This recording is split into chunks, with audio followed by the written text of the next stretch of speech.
नमस्कार दोस्तों, स्वागत है आप सभी का नितेश तिवारी ई लर्निंग में। इस वीडियो में हम 12th क्लास के सेकेंड चैप्टर राजा, किसान तथा नगर के 4th पार्ट को करने वाले हैं। मैंने 3 पार्ट्स की वीडियो ऑलरेडी डाल रखी है, आप उसे जाके देख सकते हैं। तो इस वीडियो में हम जानेंगे कि जो मौर्य साम्राज्य है उसका जो प्रशासन था वो किस तरीके से कार्य करता था, और जो कि मौर्य साम्राज्य है इतिहास, भारतीय इतिहास में इतना इम्पोर्टेंस रखता है, तो उसका जो प्रशासन था वो किस तरीके से कार्य करता है ये भी इम्पोर्टेंट हो जाता है। तो बात करें प्रशासन की, तो जो मौर्य साम्राज्य है उसमें 5 प्रमुख राजनीतिक केंद्र थे। जो 5 प्रमुख राजनीतिक केंद्र है वो इस प्रकार से हैं। पहला तो राजधानी थी, जो राजधानी थी वो थी पाटलिपुत्र। पाटलिपुत्र अभी वर्तमान में पटना है।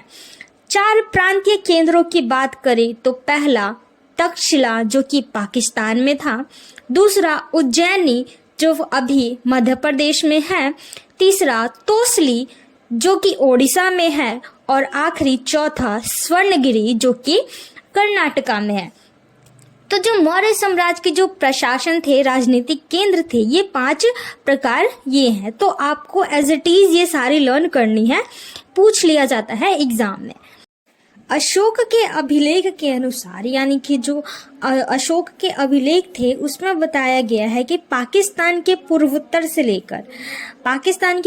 से लेकर आंध्र प्रदेश, उड़ीसा, उत्तरांचल तक हर स्थान पर एक ही तरीके का जो संदेश था उत्कीर्ण था, यानी कि हर जगह पे क्या एक ही तरीके का जो सिंबल था वो नजर आता था।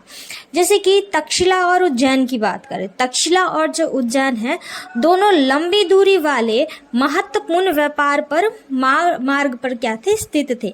यानी तक्षशिला और उज्जैन लंबी दूरी वाले यात्रा मार्ग पर ही स्थित थे। स्वर्णगिरी जो है कर्नाटका में है। अब बात करें कि साम्राज्य के उचित संचालन के लिए जमीन और नदी दोनों मार्गों से आना जाना होता था। जाहिर सी बात है, अगर एक साम्राज्य है तो उसके यातायात के लिए, उसके संचालन के लिए दोनों ही मार्गों का होना जरूरी था, क्योंकि तब तक वायु मार्ग का खोज नहीं हुआ था, तो स्थल और जल ही मार्ग तब तक था। तो इनके द्वारा भी क्या होता था, आना जाना हुआ करता था। राजधानी से प्रांत तक जाने के लिए कई सप्ताह या महीने लग जाते थे। आप देख सकते हैं कि उस समय यात्रा करना कितना कठिन हुआ करता था। यानी कि यदि आपको राजधानी से प्रांत तक जाना है, जैसे कि अब जाहिर सी बात है अगर बिहार से आपको तक्षशिला जाना है तो सोचिए कितने महीने या सप्ताह लग जाते ही होंगे, क्योंकि उस समय उतना यातायात का सुविधा नहीं था। तो इस तरीके से ऐसे में यात्रियों के विश्राम, खान पान की व्यवस्था भी होती होगी। जैसे कि अब जो भी यात्रा कर रहे हैं, उन जो यात्री है उनके लिए विश्राम और खान पान की जो भी थी सुविधाएं क्या थी, होती हुआ करती थी। हम बात करें कि मौर्य साम्राज्य में सुरक्षा का कार्य किसको सौंपा गया था। जो सुरक्षा का कार्य है मौर्य साम्राज्य में सैनिकों को सौंपा गया था। यानी सुरक्षा से संबंधित जितने भी कार्य होते थे वो सेना के द्वारा ही किए जाते थे। जो मैगथनीज हैं उनके अनुसार वो बताते हैं जो सैनिक गतिविधियां थी उसके लिए एक समिति और 6 उप समितियां बनाई गई थी। तो जो मौर्य साम्राज्य है उसके पास क्या थी, विशाल सेना थी। तो विशाल सेना को क्या सुचारू रूप से चलाने के लिए एक समिति और 6 उप समितियां हुआ करती थी। पहली समिति की बात करें तो सेना का संचालन करती थी, दूसरी यातायात तथा खान पान का देखरेख करती थी, तीसरी समिति पैदल सैनिकों का संचालन करती थी, चौथी समिति अश्वरोही यानी कि घोड़ों का संचालन किया, उनका देखरेख करना या उनका संचालन किया करती थी। 5वीं की बात करें तो रथारोही, जो रथों का ध्यान रखते थे और उसका संचालन करते थे। 6ठी की बात करें तो हाथियों का संचालन, यानी जो सिपाही जो हाथी हुआ करते थे उसका संचालन। इसके साथ ही हम अन्य उप समितियों की बात करें तो इसमें जैसे कि उपकरणों को ढोने के लिए बैलगाड़ी का प्रबंधन कराने वाली समिति, सैनिकों के लिए भोजन की व्यवस्था कराना, जानवरों के लिए चारे की व्यवस्था करना, सैनिकों की देखभाल करना, सैनिकों को नियुक्त करना। तो इस तरीके से क्या थी, जो उप समितियां थी ये सारे कार्य किया करती थी। इसके साथ ही हम बात करें कि अशोक का धम्म क्या था। धम्म से रिलेटेड आपके एग्जाम में मोस्ट इम्पॉर्टेंट क्वेश्चन है, कई दफ़ा पूछा जाता है, हर बार अशोक के धम्म के बारे में कुछ विशेषताएं जरूर पूछ ली जाती है। तो जो अशोक था उसका धम्म आखिर था क्या? तो बड़ों का सम्मान करना, पहली बात आता है उसमें, बड़ों का सम्मान करना, सत्य बोलना। दूसरे धर्म की बात करें तो इसमें बताया गया है कि अपने से छोटे के साथ उचित व्यवहार करना। तीसरे की बात करें तो विद्वानों ब्राह्मणों के प्रति सहानुभूति रखना। और चौथे की बात करें तो अहिंसा का संदेश, सभी धर्मों का क्या करना, सम्मान करना। पांचवा धर्म है वो है दासों और सैनिकों के प्रति दयावान होना। तो अब अशोक बताते हैं कि ये जो धर्म है इसका हमें अनुसरण क्यों करना चाहिए, यानी इसको अपने जीवन में क्यों उतारना चाहिए, यानी ये भी जितने मौलिक कर्तव्य है वो हमें क्यों अपनाना चाहिए। तो बताते हैं कि धर्म के माध्यम से जो लोग हैं, लोगों का जीवन इस संसार तथा इसके बाद के संसार में अच्छा होगा। यानी कि अगर हम धर्म को अपने जीवन में उतार लेते हैं तो इसके मतलब मृत्यु के बाद भी जो क्या हमारा जो जीवन है वो अच्छा रहेगा उनके अनुसार में। फिर धम्म के प्रचार के लिए वो क्या करते हैं, महामत यानी धम्म महामत नाम के अधिकारी को नियुक्त किया जाता था उस टाइम पे। तो इस तरीके से आप देख सकते हैं जो अशोक है उसका धम्म है उसमें एक तरीके से लोगों के लिए मौलिक कर्तव्य की बात की जा रही है कि अगर आप उसे अपना लेते हैं तो आप इस जीवन में तो उसका लुत्फ उठाएंगे ही, लेकिन मृत्यु के पश्चात भी क्या वो हमारे साथ, यानी जो भी हमारे कर्म है वो हमारे साथ जाएंगे।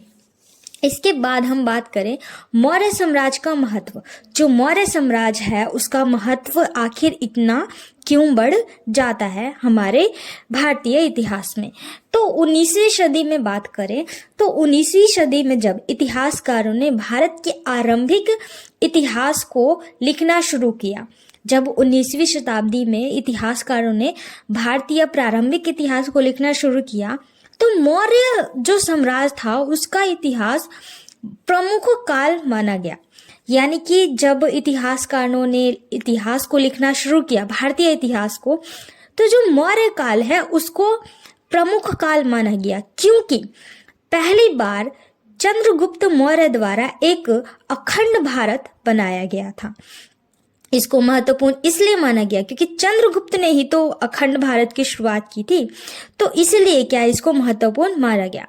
जो मौर्य काल है उसमें मूर्ति कला सराहनीय थी, यानी जो मौर्य काल की जो मूर्तियां थी उसके माध्यम से ही जो इतिहासकार थे तब के दौरान के इतिहास को प्राप्त करने में सफल हो पाए थे। तो वो क्या थी, बहुत ज्यादा सराहनीय थी। इसके बाद की बात करें तो मौर्य काल का जो मौर्य काल था उसके अपने नाम के आगे बड़ी बड़ी उपलब्धि भी जोड़ी थी। जो मौर्य काल था उसने अपने नाम के आगे बड़ी बड़ी उपलब्धि को भी जोड़ रखा था, इसलिए ये क्या हो जाता है, इम्पोर्टेंट हो जाता है। इतिहास ने अशोक को एक महासम्राट माना। हम सभी जानते हैं कि अशोक या उनको महासम्राट के नाम से भी जाना जाता है और इतिहास ने भी ऐसा मान रखा था पहले से ही। राष्ट्रवादी इतिहासकार के लिए अशोक एक प्रेरणा का स्रोत माना गया है। यदि आप एक भारतीय हैं, आपको अपने भारत के प्रति रुचि है कि किस प्रकार से हम एक राष्ट्रवादी हैं, तो उनके लिए क्या अशोक एक ना मतलब बहुत ज़्यादा इम्पोर्टेंट पर्सन हो जाते हैं, उनको देख के मतलब इंस्पायर करने वाले। ऐसा तो इतिहासकारों के लिए वैसे ही थे अशोक। फिर बात करें मौर्य साम्राज्य मात्र 150 वर्ष तक ही चल पाया, लेकिन भारतीय इतिहास में महत्वपूर्ण माना जाता है। मैंने थर्ड वीडियो में बताया था कि मौर्य साम्राज्य इतना इम्पोर्टेंट क्यों था और ये केवल 150 वर्ष तक ही चल पाया। तो मतलब समय काल तो कम था, लेकिन इसकी जो महत्वता है वो बहुत ज़्यादा अधिक थी। तो इस तरीके से आप देख सकते हैं जो मौर्य साम्राज्य है भारतीय इतिहास में कितना महत्वपूर्ण हो जाता है। और सबसे ज़्यादा हम चंद्रगुप्त मौर्य की बात करते हैं, उसके बाद ही अशोक आते हैं। तो इस तरीके से मैंने सारी चीज़ें कवर करने की कोशिश की कि मौर्य साम्राज्य किस तरीके से इम्पोर्टेंट था, जो समितियाँ और उप समितियाँ थी वो किस तरीके से अपना कार्य किया करती थी, इसके साथ ही यहाँ की राजधानी क्या थी और जो राजनीतिक केंद्र थे, प्रांतीय केंद्र थे, वो किस तरीके से इम्पोर्टेंट थे, अशोक के धम किस प्रकार से इम्पोर्टेंट थे। तो ये सारी चीज़ें मैंने इस वीडियो में कवर कर दी हैं। आई होप कि मैंने सारी की सारी चीज़ें आपको अच्छे से बताया है और आप समझ पा रहे होंगे, रिलेट कर पा रहे होंगे।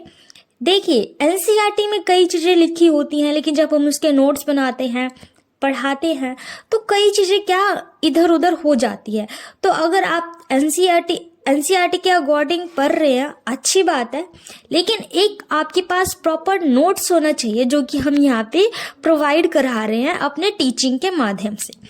तो ऐसे ही अगर आपको और ज़्यादा इंटरेस्टिंग वीडियो चाहिए तो प्लीज़ हमें लाइक, सब्सक्राइब एंड शेयर करना बिल्कुल ना भूलें, क्योंकि आपका एक लाइक सब्सक्राइब हमें बहुत ज़्यादा मोटिवेट करता है आगे बढ़ने के लिए। तो मिलते हैं नेक्स्ट वीडियो में। जय हिंद, जय भारत।